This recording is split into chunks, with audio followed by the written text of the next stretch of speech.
नमस्कार, बहुत स्वागत है आपका। मैं हूं आपके साथ प्रेरणा मिश्रा। 24 की सरकार में आज बात करेंगे गुना लोकसभा सीट की। यहां से भारतीय जनता पार्टी ने प्रत्याशी बनाया है केंद्रीय मंत्री ज्योतिरादित्य सिंधिया को। कांग्रेस पार्टी की ओर से यादवेंद्र सिंह यादव चुनावी मैदान में होंगे। दोनों के बीच कैसी टक्कर है और बीजेपी ने यहां पर किस तरह से काम किया है। गुना वो लोकसभा सीट जो कि लंबे समय से कांग्रेस का गढ़ मानी जाती थी। हालांकि 2019 में जो परिणाम आए वो कांग्रेस के लिए अपेक्षाजनक नहीं थे। अब 2024 में कांग्रेस पार्टी की क्या तैयारी है, क्योंकि यहां से जो कांग्रेस के परंपरागत प्रत्याशी थे अब वो भारतीय जनता पार्टी के प्रत्याशी बन गए हैं। जानते हैं किस तरह से काम हुए, बातचीत करेंगे। यहाँ पर लोग हमारे साथ मौजूद हैं, अलग अलग दल के लोग भी इस वक्त हमारे साथ हैं। आप बताइएगा, गुना में जब विकास की बात होती है आपको क्या लगता है, गुना कहाँ पहुंचा है विकास के मामले में?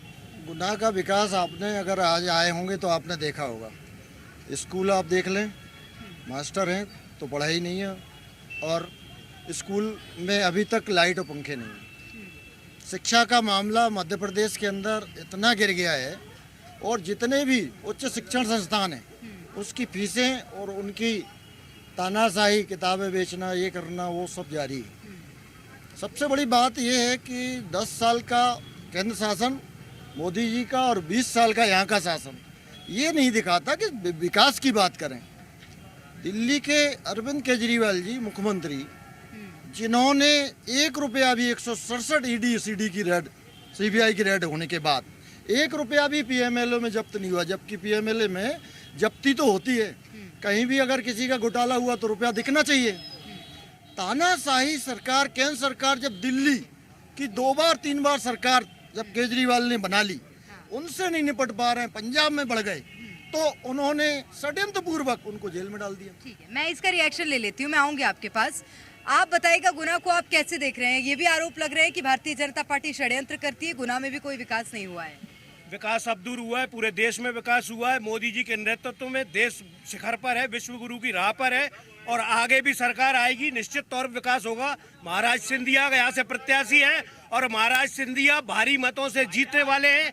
आप समझे, महाराज सिंधिया आएंगे, विकास होगा, विकास की नई इबारत लिखी होगी। कांग्रेस के शासन में कोई काम नहीं हुआ। कांग्रेस के 15 महीने की, आपके महाराज खुद कांग्रेस के प्रत्याशी थे। 15 महीने कमलनाथ सरकार आई थी, व्यापारियों को यातनाएं दी थी, प्रताड़ित किया था। उससे परेशान होकर महाराज ने कांग्रेस छोड़ी है। अब महाराज भारतीय जनता पार्टी में है, भारी मतों से महाराज जीतेंगे। ठीक है कि आप बताइएगा, कह रहे हैं कि भारी मतों से जीतेंगे।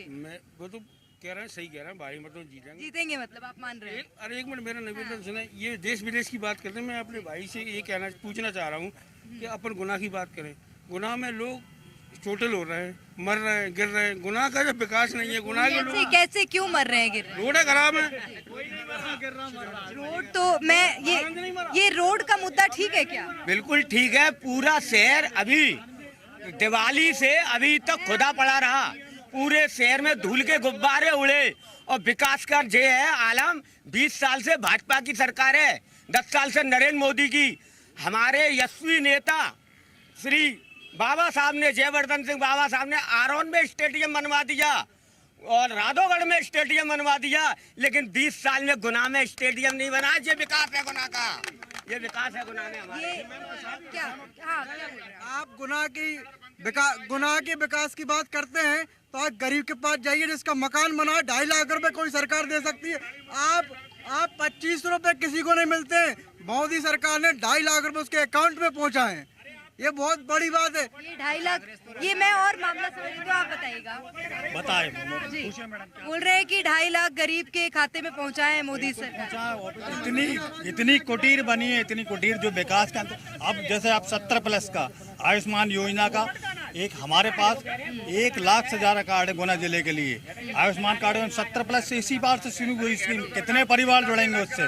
17+ में है वो सब। इसके अलावा हमारे तो महाराज पूरे, हम जितने दिनों से चाह रहे थे। मैं मैडम आपको एक बात बताऊं, 1957 से राजमाता साहब ने शुरू किया था, तो वो कांग्रेस से शुरू हुई थी और जीवन पर्यंत फिर भाजपा में रहे। इसके बाद 1971 में महाराज सिंधिया लड़े जनसंघ से, दीपक से, तो फिर कांग्रेस में चले गए और जीवन पर्यंत कांग्रेस में रहा। लेकिन इसके बाद ज्योतिरादित्य सिंधिया ने कांग्रेस से शुरुआत करी, तो अब वो भाजपा में है और जीवन पर्यंत हमारे महाराज हमारे अपने देखना। जी जी कहिए, मैं आ रही हूँ सबके पास। जी मैम, मैं किसी राजनीतिक पार्टी से नहीं हूँ, मैं ग्रामीण क्षेत्र से बिलोंग करता हूँ। हमें दोनों पार्टियां बताती हैं कि विकास हुआ है, अच्छी बात है विकास हो, मगर हमारे बमोरी विधानसभा में 3 तालाब हैं, पनेटी, छतरपुरा और ग्वालटोरिया।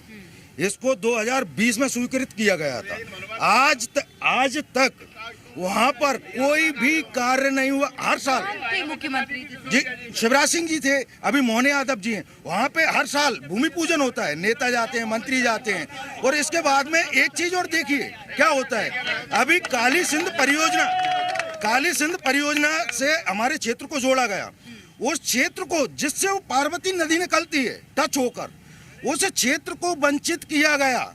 और उस क्षेत्र में आज भी जाकर देख सकती हैं आप, 3-3 किलोमीटर से महिलाएं पानी लेके आती हैं, वो भी रात में 3-3 बजे। ये मैं आ रही हूँ आपके पास। मैं कांग्रेस से भी इसका रिएक्शन ले लेती हूँ। एक सेकंड में आऊंगी आपके पास भी। कांग्रेस पार्टी का सांसद यहाँ पर बहुत लंबे समय से है। अच्छा, मुद्दे की बात ये है कि भारतीय जनता पार्टी ने जिनको यहाँ प्रत्याशी बनाया है, जनता ने उनको पिछली बार नकार दिया था। आपकी पार्टी में थे तब उनको जनता ने नकार दिया था, और आज फिर जनता उस व्यक्ति को नकार रही है, क्योंकि वो तानाशाही जनता यहाँ सहन नहीं कर सकती। तो नहीं है कि कांग्रेस को नकारा रहा हो जनता ने। नहीं, तानाशाही, महाराज की तानाशाही को नकारा था जनता ने, और सामंतवाद बिल्कुल बर्दाश्त नहीं करेगी जनता, और मोदी की लहर में जीते। अच्छा ठीक है, मैं इसका रिएक्शन और लेती हूँ। तानाशाही थी जब इतनी ज्यादा, जिसको जनता ने नकार दिया, तो फिर कांग्रेस पार्टी ने उस पर एक्शन क्यों नहीं लिया? कांग्रेस पार्टी ने 2019 में फिर प्रत्याशी कुछ वीडियोस भी आए हैं, महारानी साहब से महिलाओं ने पानी की मांग की, और महारानी साहब कहती हैं कि आप अपने स्तर से निपटो। अगर राजशाही नहीं होती तो बोलने का लैंग्वेज जो होता कि हम काम करेंगे, काम नहीं करते हुए आपको करना है। जब आदमी को ही अपना काम करना है तो महारानी साहब आप क्यों वोट मांग रहे हो? क्यों वोट मांग रहे हो? नहीं मांगना चाहिए ना। ठीक है, ये मैं आ रही हूँ आपके पास भी। मैं सबको एक बार बोलने का मौका दे दूं। हाँ, आप बोल रहे हैं कि तानाशाही यहाँ पर ज्योतिरादित्य सिंधिया की थी और उसको लेकर जनता ने नकारा था, फिर नकारेगी। देखिए, तानाशाही तो नहीं कह सकते, लेकिन ये जरूर कह सकते हैं कि ज्योतिरादित्य सिंधिया जी का जो एक लंबा कार्यकाल गुना में रहा है, 3 पीढ़ी से गुना से उनका नाता रहा है, लेकिन जिस तरह से गुना का विकास होना चाहिए था उस तरह से विकास नहीं हुआ है। गुना में आज भी शिक्षा, स्वास्थ्य और रोजगार की बहुत ज़्यादा प्रॉब्लम है। बीते 1 दशक से रिंग रोड की यहाँ मांग चल रही है कि शहर में ट्रैफिक की बहुत ज़्यादा समस्या है। अगर रिंग रोड बन जाती है तो शहर का जो भारी वाहन का प्रॉब्लम है वो ख़त्म हो जाएगा। दूसरा, इसके अलावा अगर मैं बात करूँ रिंग रोड के अलावा आपके गुनिया नदी की बात करूं, सिंहबासा तालाब की बात करूं, तो ये जो जल संरचनाएं हैं पूरे शहर के चारों ओर, उनको विकसित करने की योजना बननी चाहिए थी। उस पर कोई काम नहीं हुआ। जिला संभाग नहीं बन सका है, नगर पालिका, नगर निगम नहीं बन सकी है। मुख्यमंत्री की जो घोषणा थी, उन्होंने जो कहा था, कौन से मुद्दे पर भारतीय जनता, इतने मुद्दे गिना दिए कि कहाँ। मैं आ रही हूँ, आपको मैंने मौका दे दिया। तानाशाही की बात कर रहे थे, ये वही सिंधिया जी हैं, वही महाराज हैं। ओला वृष्टि में सबसे पहले वही यहाँ पे आए थे। इनके राहुल गांधी जी रोड से निकल गए, खेत में किसानों को देखा नहीं कि उनको क्या दिक्कत हो रही थी, सीधे ये आप बताइएगा। महाराज ने किसानों को, गरीब लोगों के लिए सड़क पर उतरे, उनने कहा सड़क पर उतर जाओ, तो उनने कांग्रेस सरकार को निपटाया, और उनने खुद महाराज ने आया। और महाराज जनता की रसिया है, जनता के मुखिया है, और जनता के सोचते हैं। मैं बोल रही जी, मैडम, 70 सालों में कांग्रेस हमारे गांव की महिलाओं को शौचालय उपलब्ध नहीं करा पाई, इस बारे में सोच नहीं पाई। ये मोदी जी का सोच था कि हमारी बहनें अब शौचालय में शौच करने जा रही हैं। आज भी नहीं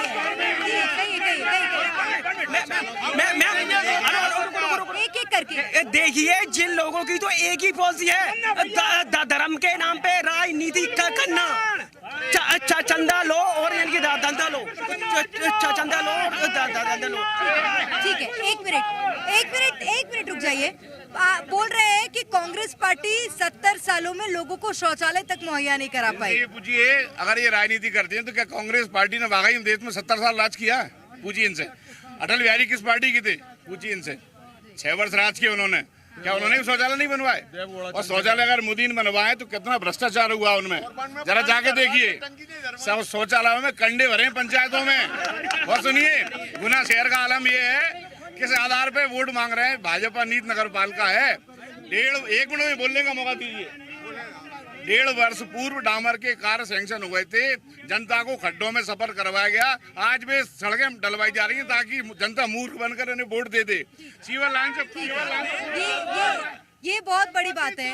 अगर भारतीय जनता पार्टी ने इस तरह का काम किया है, हालांकि ये भी कह रहे हैं कि यहाँ शौचालय बने, लेकिन वहाँ पर कोई इस्तेमाल करने लायक शौचालय नहीं है, ना टंकी है, लोग कंडे भर रहे हैं। टंकी भी है और शौचालय भी है। क्या है, कंडे तो किसने भरे हैं मालूम है? कांग्रेस ही हर चीज कांग्रेस कर वो ही कर रहे हैं आजकल। मैडम ये लोग कह रहे हैं, एक मिनट, ये लोग कह रहे हैं अब की बात 400 पार। मोदी जी ने 4 दिन से और उनकी पूरी कैबिनेट ने ये नारा लगाना बंद कर दिया 400 पार, क्योंकि राहुल गांधी ने देश की जनता को ये संदेश दिया है। मैडम शौचालय से देवालय तक हिंदुस्तान में भारत सरकार ने जितने काम किए हैं, जितने काम लो झेलो शौचालय से देवालय तक जितने सरकार में काम किए हैं भारत सरकार ने, उतने काम किसी ने नहीं किए। मैडम धारा 370 लेके अयोध्या मंदिर तक, राम मंदिर तक, कई मुद्दे जिसको लेकर लोग बातचीत कर रहे हैं, चर्चा कर रहे हैं। मैं आपसे जानना चाहूंगी क्या मुद्दे हैं, बताइएगा किस मुद्दे पर वोट डालेंगे? विकास के मुद्दे पर वोट डालेंगे। विकास जो 60 वर्ष में विकास नहीं हुआ है वो 10 वर्ष में गरीब जनता के लिए। अरे कोरोना आया था, यदि जो है वैक्सीन फिर नहीं लगती 25 करोड़ मर जाता है। तो वैक्सीन से कैंसर वैंसर हो रहा है, पता नहीं क्या क्या नहीं हो रहा, कुछ नहीं हो रहा, कुछ नहीं हो रहा। ये सब विरोधियों का भ्रष्टाचार करने को 10 साल से आपको कुछ नहीं मिला, इसलिए आप घबराए हुए हो, बेचैन हो। ये सभी बौखलाहट है कांग्रेसियों की। आप देख रही हैं कि पूरे मध्य प्रदेश में रोज सैकड़ों कांग्रेसी अपनी पार्टी छोड़ छोड़ के भाजपा में आ रहे हैं। पार्टी छोड़ रहे हैं। सिंधिया जी जब पहली बार यहाँ से चुनाव लड़े थे 2002 में, उस समय पे 4.5 लाख से जीते थे, और अभी जो हारे हैं 2019 में वो 1.5 लाख से हारे हैं। दोनों के बीच में 6 लाख का अंतर है। 17 साल में सिंधिया जी की फैन फॉलोइंग 6 लाख कम हुई है। उस हिसाब से देखें तो 35,000 वोट हर साल सिंधिया जी के कम होते हैं। उस तरह से अच्छा हाँ सॉरी, मैंने आपको नहीं दिया मौका बोलने का। बोल रहे हैं कि कांग्रेस पार्टी इस बार भी हार का सामना करेगी और भारतीय जनता पार्टी को जनादेश मिलेगा। ये सब बाहर से कह रहे हैं, ये अंदर की बात है। ये हमारे साथ है क्योंकि सिंधिया चुनाव लड़ रहा है, ये अंदर की बात हो गई है, ये हमारे साथ में। मैं बात कर रहा हूँ बेरोजगारी, महंगाई और समझौता, इसमें क्यों जा रहा है?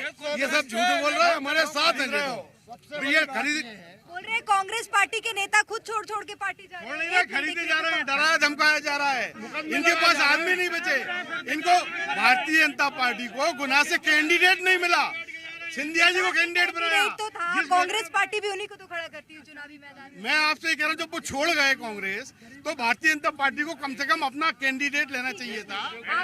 यही सिंधिया जी थे जिन्होंने यही सिंधिया जी थे जिन्होंने निर्वाचित सरकार जिसको मैंडेट मिला था उसके 22 विधायकों को ले जाके उन्होंने कांग्रेस की सरकार गिराई और जनादेश का अपमान किया।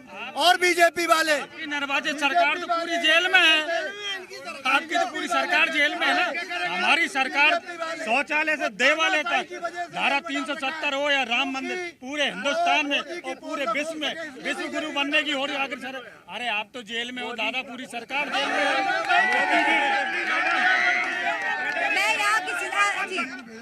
जेल में तो भगवान कृष्ण भी रहे, वे भी ताले टूटे, उनकी चिंता मत करो, वे ताले भी टूट जाएंगे। भगवान कृष्ण भी जेल में रहे, ठीक है। मैडम मेरा ये मतलब है, इनसे ये पूछना चाहता हूँ, इनकी आधी सरकार जेल में है, अगर इन्होंने भ्रष्टाचार नहीं किया इनको जमानत क्यों नहीं मिल रही? 2018 में और ये कहते थे हम कांग्रेस से समर्थन नहीं लेंगे, आज उनकी गोद में बैठे हैं। मोदी जी के नेतृत्व में हम शान, देश की आन बान शान बनी है। आपके चैनलों के माध्यम से हम रोज बोल रहे हैं रोजगार, यहाँ बम। अरे आराम से, प्लीज प्लीज प्लीज, अगर आप लोग शांति रहेंगे आपकी आवाज खुद नहीं जाएगी, प्लीज। यहाँ बम गिरे, यहाँ अपहरण, यहाँ हत्या, यहाँ पे आतंकवादी हमला, आज शांति है, देश शांत से देश के लोग जी रहे हैं। ये मोदी का करिश्मा है, ये मोदी सरकार की सफलता है। अब की बार 400 पार। बोल रहे रोजगार दिया नहीं, रोजगार दिया नहीं, महंगाई बढ़ा दी। रोजगार की बात कर रहे हैं तो देश में इतने ज्यादा हाईवेज बने, इतने ज्यादा एम्स बन गए हैं, क्या इनमें रोजगार, क्या बिना रोजगार के सब कुछ बन गया होगा? मजदूरी करवाना रोजगार है? मजदूरी नहीं, इसमें हाईवे कैसे बन रहे? इसमें इंजीनियर लगता है मैडम, इंजीनियर लगता है, मैनेजर लगता है, आप तो सब जानते हैं। और अगर ये बात करते हैं, आप अगर ये बता दीजिए पहले भोपाल, आप मुझे ये बता दीजिए भोपाल जाने में पहले इनको कितने घंटे लगते थे, इसका जवाब अगर दे दें तो बताइए। आपको इंदौर जाने के लिए पूरे 24 घंटे 18 घंटे लगते थे। चने बेचेंगे, फल फ्रूट बेचेंगे, हमको कोई रोजगार नहीं मिलेगा, अभी तक नहीं मिलेगा। फिर मोदी जी को हम कैसे गिने? रोटी की टैक्स दे रहे हैं, हम भोजन का नहीं दिया रोजगार, हम भोजन नहीं दिया, क्या रोजगार? महंगाई बढ़ा दी, और कोई धंधा पानी नहीं है, रोजगार नहीं है। हम वैसे ही चप्पल चटका रहे हैं। हम मोदी जी को हम नहीं गिनते हैं, न महाराज साहब को गिनते हैं, हम तो कांग्रेस गिनना चाहते हैं। बस हमारा आपके भी कुछ हम ये पूछ रहे हैं। अरे एक मिनट मेरी बात, मुझे बीजेपी और कांग्रेस से कोई मतलब नहीं है। मुझे 10 मैडम मेरा ये कहना है, चाहे आप विपक्ष में हो चाहे पक्ष में हो, किस में ही हो, मुझे तो 2 करोड़ नौकरियों में से नौकरी चाहिए। वो 10 साल में अगर 2 करोड़ नौकरियां मिली हैं तो वे कहाँ हैं? अगर देश में मैं इसका रिएक्ट बोलेगा। इन कांग्रेसियों से आप ये पूछिए कि मोदी जी ने जो हमें वैक्सीन दी है, कि इनमें से एक भी कांग्रेस वैक्सीन की बात कहाँ से आ गई? वो रोजगार की बात कर रहे हैं आप। रोजगार मिल रहा है, आज सड़कें बन रही हैं। आप सड़क बनने से किसको रोजगार मिल रहा है? मजदूरी करवाएंगे आप? मजदूरी कौन सा रोजगार है? पहले कांग्रेस की सरकार में जितना किसान का भुस्सा निकलता था, आज उतनी फसल निकल रही है। ये मात्र भारतीय जनता पार्टी की सरकार में निकल रही है, कांग्रेस की सरकार में नहीं निकलती थी। मजदूरी करना रोजगार है क्या? नहीं, किसने कहा मजदूरी करना रोजगार? आप बोल रहे हैं। नहीं, मैं कब कर रहा हूँ? बन रही है तो लोगों को रोजगार। हाँ, जब सड़क बनेगी तो सैकड़ों लोगों को रोजगार मिलेंगे। आज एम्स से मिल रहा है, विकास हो रहा है।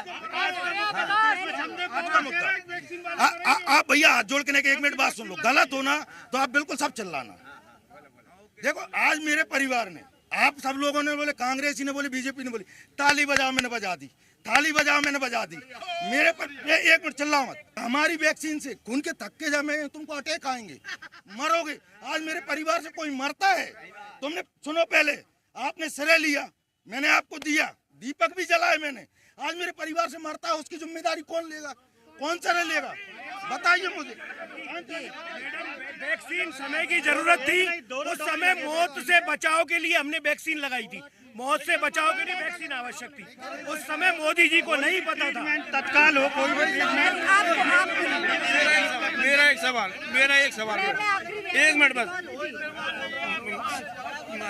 आपके ज्योतिरादित्य सिंधिया जी ने जिस चीज को लेकर सरकार गिराई मध्य प्रदेश में, 22 MLA लेके सरकार गिराई कांग्रेस की, अब जिस मुद्दे को लेकर सरकार गिराई, उस मुद्दे को आज से भूले। क्या मुद्दा था? क्या मुद्दा? किसानों का मुद्दा, कर्ज माफी वाला मुद्दा नहीं हुआ।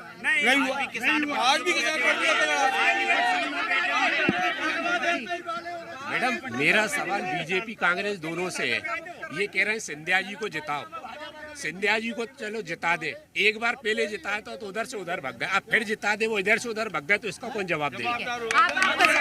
मैं आपसे पूछना चाह रहा हूं कि जो पहले वाले जो सांसद थे उनने आज तक कुछ नहीं किया, और जो मोदी जी के रहे चहेते रहे, जो गुनाह से 3 लाख 2.5 लाख वोट से सिंधिया जी को हराया, अब बीजेपी ने सिंधिया जी को टिकट दे दिया। अब सिंधिया जी को, वो क्या प्रत्याशी सही नहीं थे? अगर वो सही थे तो बीजेपी क्यों डर रही है सामने वाले प्रत्याशी से? सिंधिया जी को लाया, सिंधिया जी अगर ग्वालियर से भी लड़ सकते थे, पर कोई ने काम किया ही नहीं है। आपने मिर्ची उद्योग लगाई। और मैं इसका रिएक्शन यहाँ से लूंगी। आप बताइएगा, कहना ये है उनका, ज्योतिरादित्य सिंधिया को लोगों का जनादेश मिला, उन्होंने पार्टी छोड़ दी और बीजेपी में शामिल हो गए। अब क्या गारंटी है कि बीजेपी नहीं छोड़ेंगे? सिंधिया की ग्वालियर से लेकर मुरैना तक सबने डिमांड करी, लेकिन हम सब कार्यकर्ताओं का मन था, इसलिए महाराज गुना आए, अपने आप नहीं गए। जो पार्टी नहीं बोल रहे हैं, क्या गारंटी है कि अब बीजेपी नहीं छोड़ेंगे? विकास है, बोल रहे हैं कि पहले कांग्रेस छोड़कर बीजेपी में आ गए, लोगों का जनादेश तो उन्हें कांग्रेस के लिए मिला था, अब क्या गारंटी है कि बीजेपी नहीं छोड़ेंगे? कांग्रेस के लिए उनका निर्णय जब गलत था, जब वो कांग्रेस में थे, अब वो बिल्कुल अपनी सही जगह पे है। उनका सही कांग्रेस से जब कमलनाथ सरकार बनी थी तो उन्होंने कहा था 2-2 लाख रुपए किसानों का कर्जा माफ कर देंगे, उसी बेस पे उन्होंने इस्तीफा दिया और इस बार सरकार जी को 15 मिनट के हिसाब से निश्चित रूप से तो कई ऐसे मुद्दे जिसको लेकर आम जनता सवाल उठा रही है। भारतीय जनता पार्टी, कांग्रेस पार्टी दोनों से सवाल उठाए जा रहे हैं। हालांकि अब इसके बाद चुनावी परिणाम क्या कहते हैं और किसको जनादेश मिलता है देखना होगा। 24 की सरकार में आज के लिए फिलहाल इतना ही। कैमरा पर्सन राजेश चौहान के साथ प्रेरणा मिश्रा, जी मीडिया, गुना।